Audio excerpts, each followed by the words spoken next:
What are advanced directives? What is a living will? Are there different types? These are issues you need to think about now because it's not uncommon for people to feel forced into important, life-altering decisions. We'll talk about that and more in this edition of Life Matters with Brian Johnston, Western Regional Director of the National Right to Life Committee. Our host, Brian Johnston, has been a teacher at every academic level, from adult education and junior college down through high school, junior high, and even 5th and 6th grade. As is so often the case with teachers, he has also coached. Many on the California pro-life team call him the Life Coach. Today, you'll find out why on Life Matters. And now here's our host, Brian Johnston. Well, welcome back to Life Matters. We're your program on life, the right to life, the battle in our culture, and the very real battle of ideas. And it's a very real battle. And in this battle, lives are truly at stake. These ideas will lead to either the killing and taking of human lives or to their protection. So this is a very real battle. It's not an overstatement to call this a battle, and it's one you need to care about. If you're not engaged in the battle of ideas, if you're not examining the ideas that the culture is presenting to you or superimposing upon you through its cultural methods, through the television, the newspaper, the radio, through the cultural values of others, if you're not engaged in this battle, then you're going to lose. You're going to let ideas in that actually don't line up with what's objectively true, what's true according to the laws of nature and of nature's God. You know, that's really what our founders said when they established the idea that there is a right to life. They were looking through human history, and they saw that this is a self-evident truth, that human life is special. It's unique. In abortion, we mourn the loss of that life. But it isn't simply because that's a unique little baby. Babies are very cute, and we emotionally are attracted to babies. But this is a unique human being. And at the other end of life, if we're only motivated by our emotions about cuteness, we can be misled. Because at the other end of life, you may not be quite as cute. But I assure you, you will be as vulnerable. Because at the other end of life, that's where medicine is now being used as well, to kill. You know, in an abortion, it's actually the medical profession that's involved in killing. They're involved instead of caring for, and when they cannot cure, they have always sworn to comfort. But in an abortion, they're actually now using medicine to kill. And the same is true at the other end of life, that instead of caring and comforting for the medically vulnerable or the depressed, and caring for them as they die a natural death, and that's how it's always been, and we're all going to die, and you can be relieved of pain. Medicine can be used to comfort you. But when it's used to kill, now it's violated the basic premise of medicine, and it becomes the most dangerous practice in all of our culture. Today, we're going to talk to an old friend of mine. Her name is Joyce Unangst, and I've known Joyce for more than 30 years. Many of you know another friend of our work, Johnny Erickson Tada. Johnny, as you know, is a quadriplegic. She lost her ability to move her arms and her legs in a diving accident. Other than that, she's just like you and me. And Joyce, she doesn't talk about it. You wouldn't know it unless I told you. Joyce is a paraplegic. She lost her ability to use her legs in an automobile accident when she was in her teens. And so these individuals know that they're still human beings. Sometimes we forget that and we think that the disabled are people who are somehow different from us, that they're different from being a human being. And that's not the case at all. Joyce is a friend that I worked with in Sonoma County as we visited nursing homes. And I want to talk today about nursing homes, Joyce's experience with that. She was visiting in Sacramento her sister in a local nursing home. And we talk about the nursing home phenomenon. There is an opportunity for you within a very short distance of where you are right now to visit people who are in emotional and physical need, people who could use your involvement, and people who now, because of the change in medical practice and change in the laws, people who are at risk of their very life. And if you don't think so, you need to look a little bit harder. But there's a cultural change that you need to be prepared for. You need to be armed for. So join me now as I talk with Joyce Unangst. I'm with Joyce Unangst, an old friend of mine, and we're actually in Sacramento at a long-term care facility. And I've been here other times, and Joyce and I have met here at times because her sister's here. And we've been talking about long-term care and how people don't understand it. And they don't understand what goes on in a nursing home. And I have to tell you this, you know what? You have one of two options. You're either going to die or you're going to get old. So you decide how you view all of this. You decide whether or not you care about people who get old, because it's coming to you if you're lucky. If you're lucky, you're going to get old. And what's going to happen then? And a lot of people don't want to think about it. In fact, we were talking earlier that culturally people were cared for by their own family, but we don't do that anymore.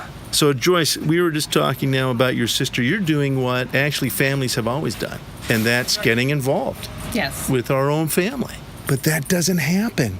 We've industrialized care, and so we kind of send people out of our lives, and we let the professionals do it. And it turns out, I have other friends and guests that have been on that are RNs and really are concerned about this too, that over 50% of people in long-term care don't get any visitors.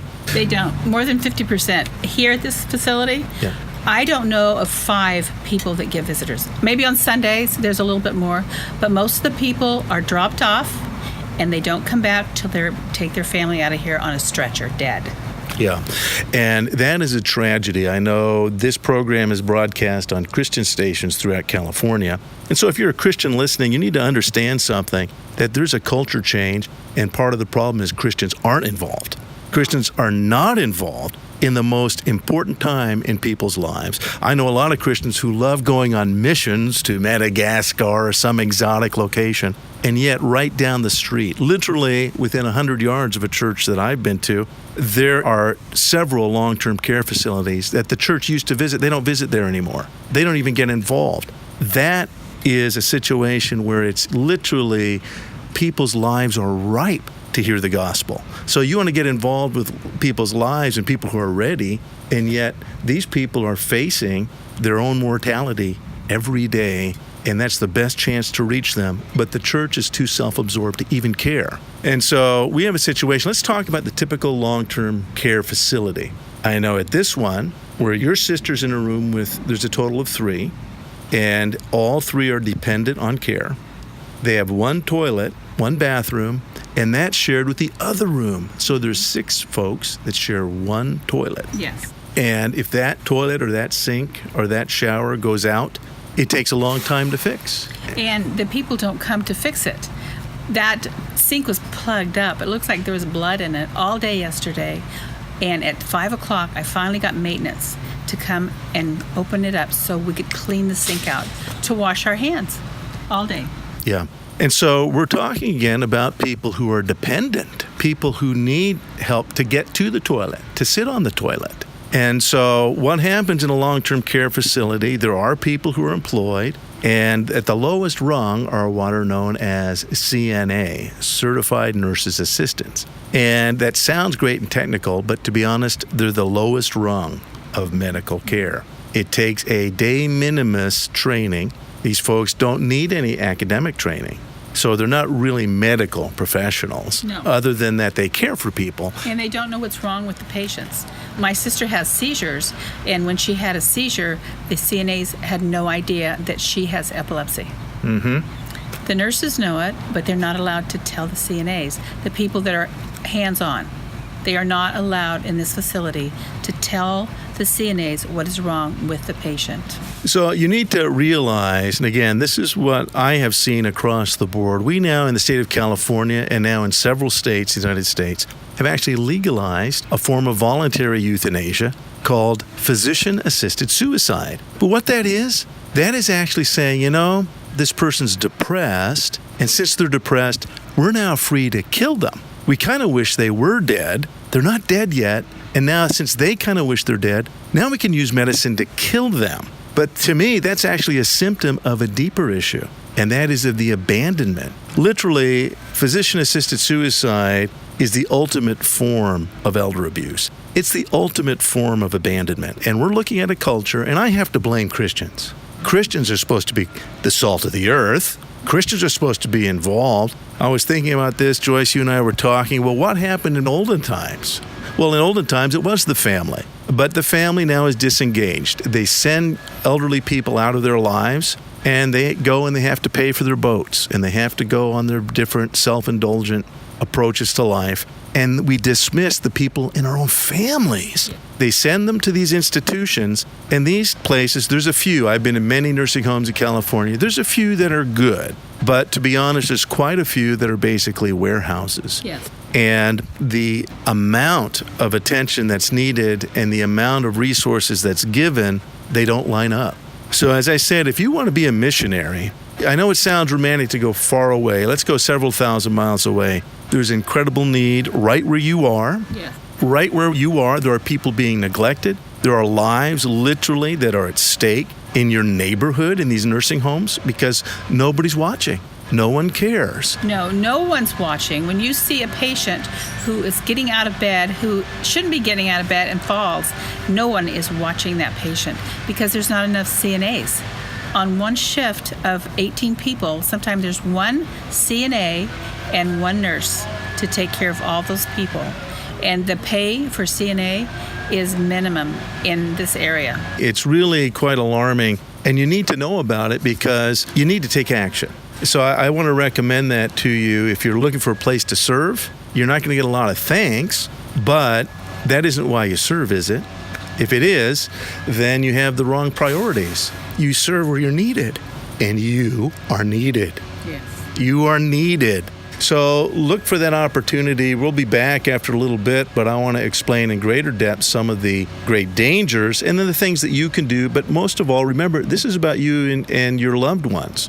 And Joyce is at this facility because her sister's here. But to be honest, there are hundreds and hundreds of facilities like this throughout the state. And a lot of families don't come very often or they feel helpless.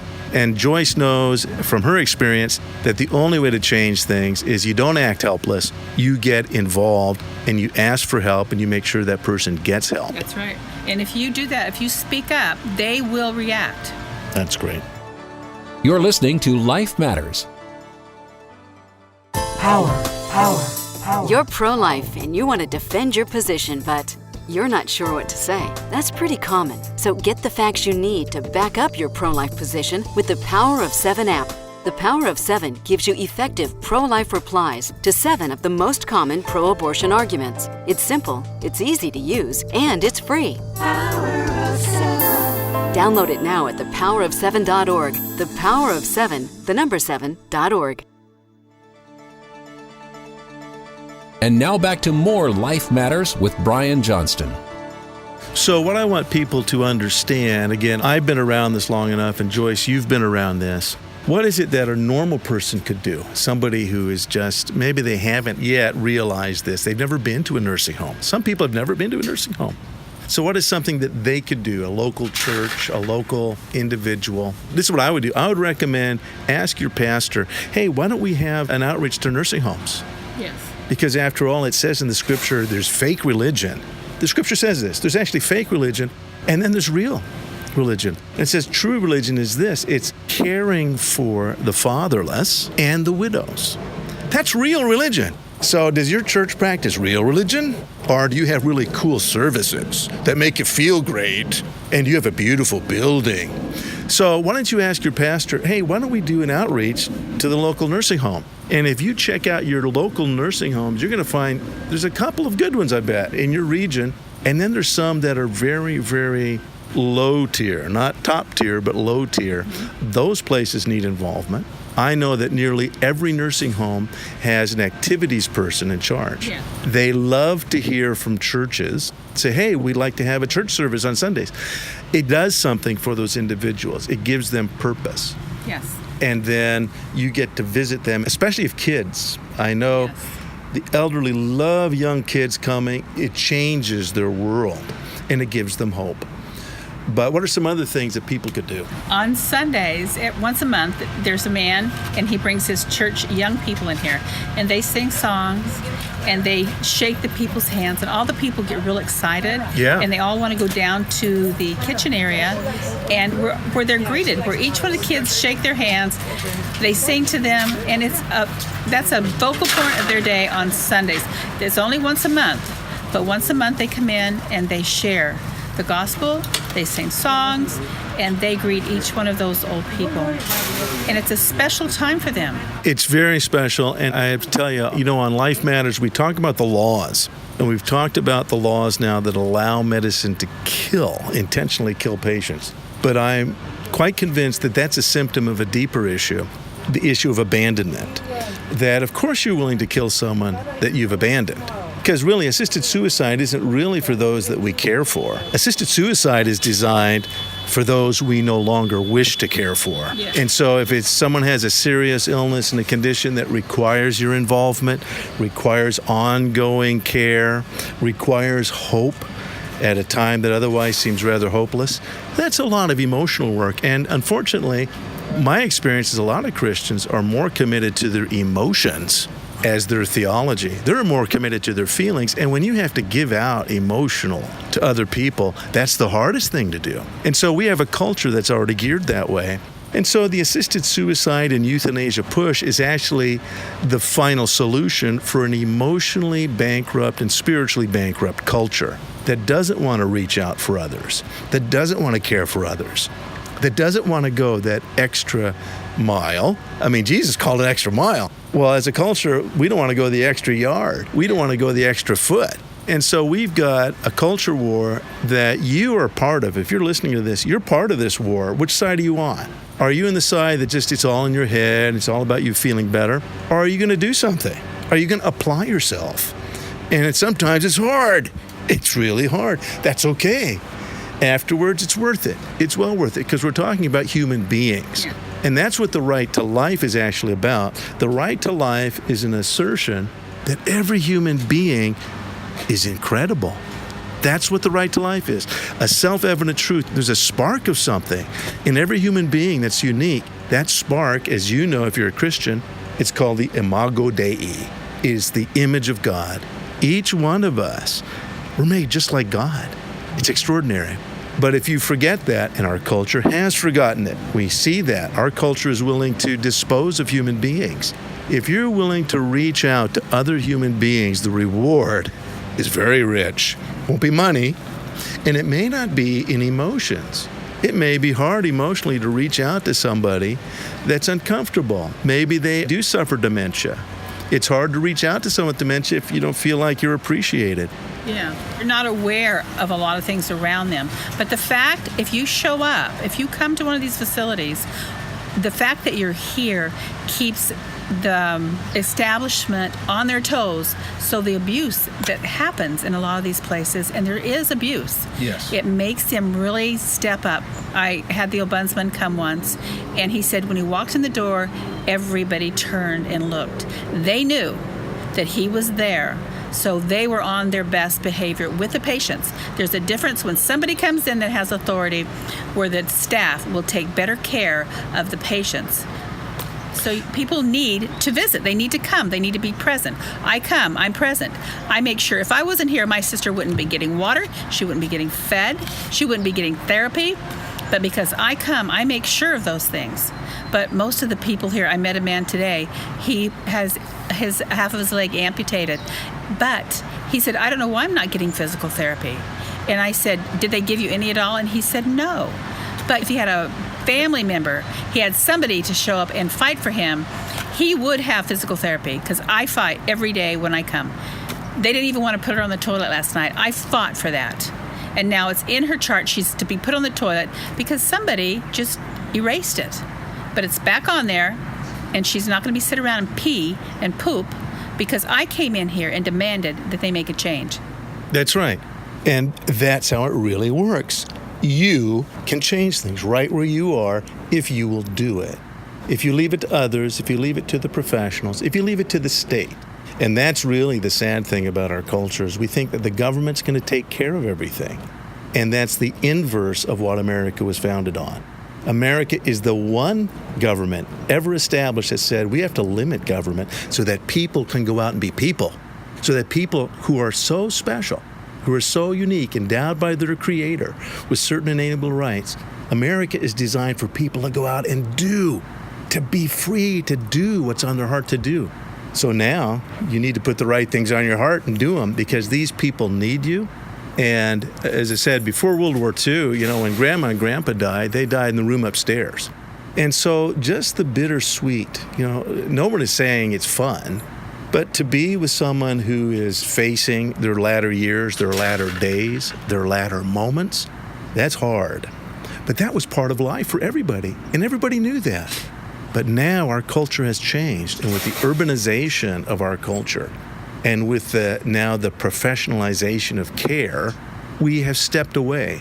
And that's why medicine has become so dangerous. If you don't look at what's happening to medicine, medicine no longer has the standards it had of always caring.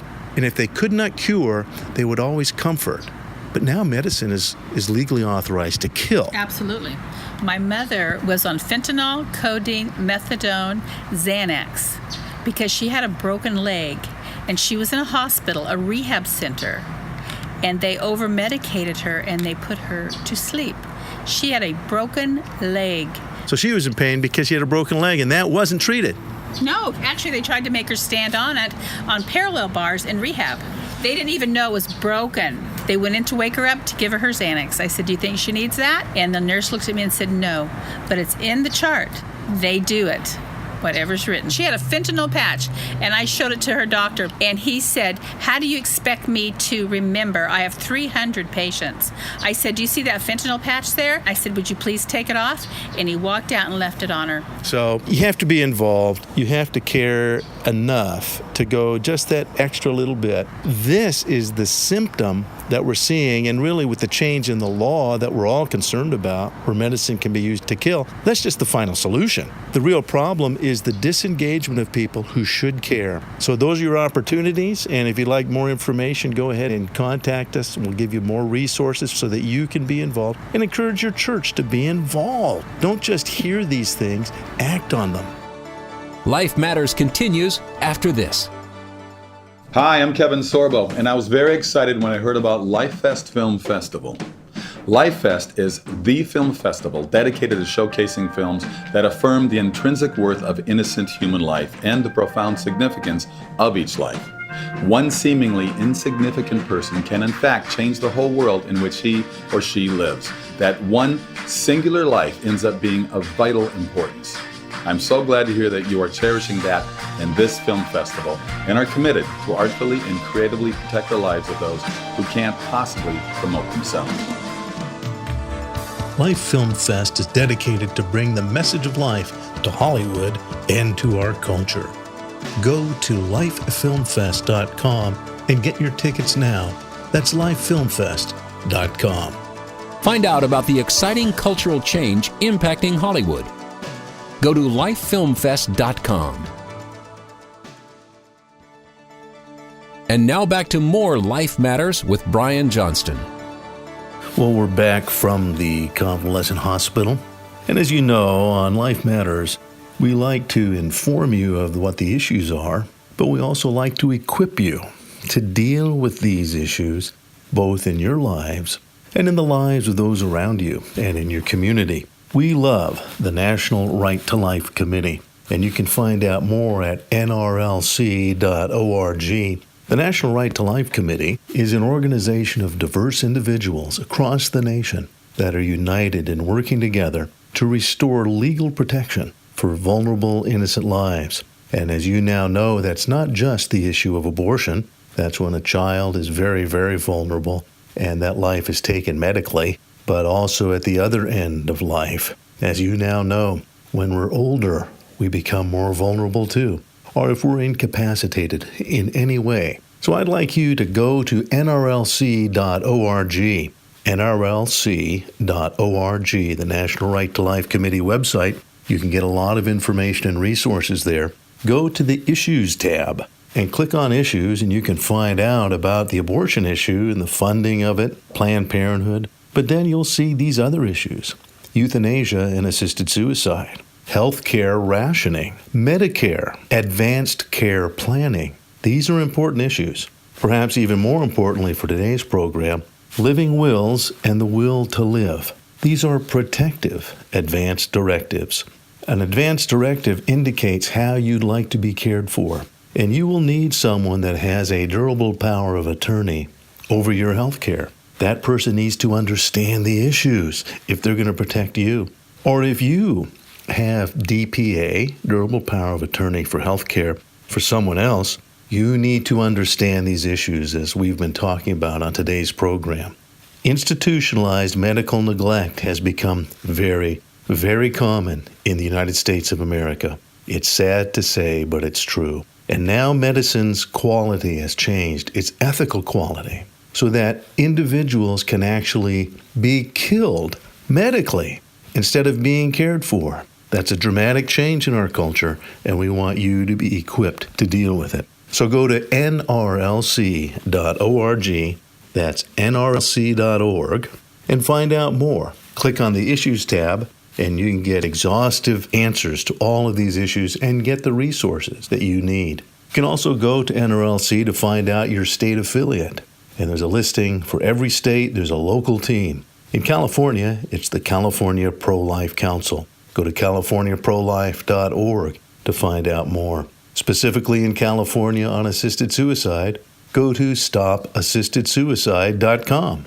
We work together with many people in the community to make sure that medicine is not used against the vulnerable. Even though the laws have been changed on this, we're working to make sure that where we can restore this right to life, and that the vulnerable elderly, the depressed, the medically dependent, and the disabled are still protected under the law.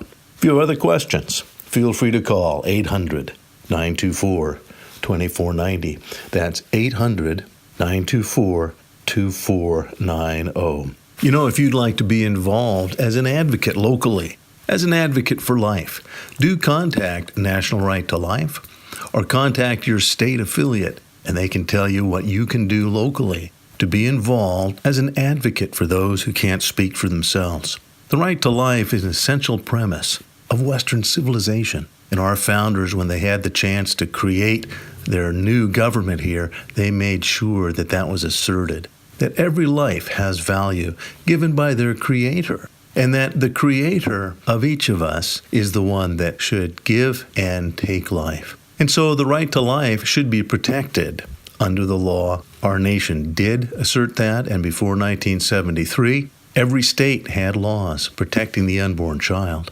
Someday, and someday soon, the Roe v. Wade decision will be overturned. And then states can again protect vulnerable unborn children. We'd love to have you involved in your state. Go to nrlc.org.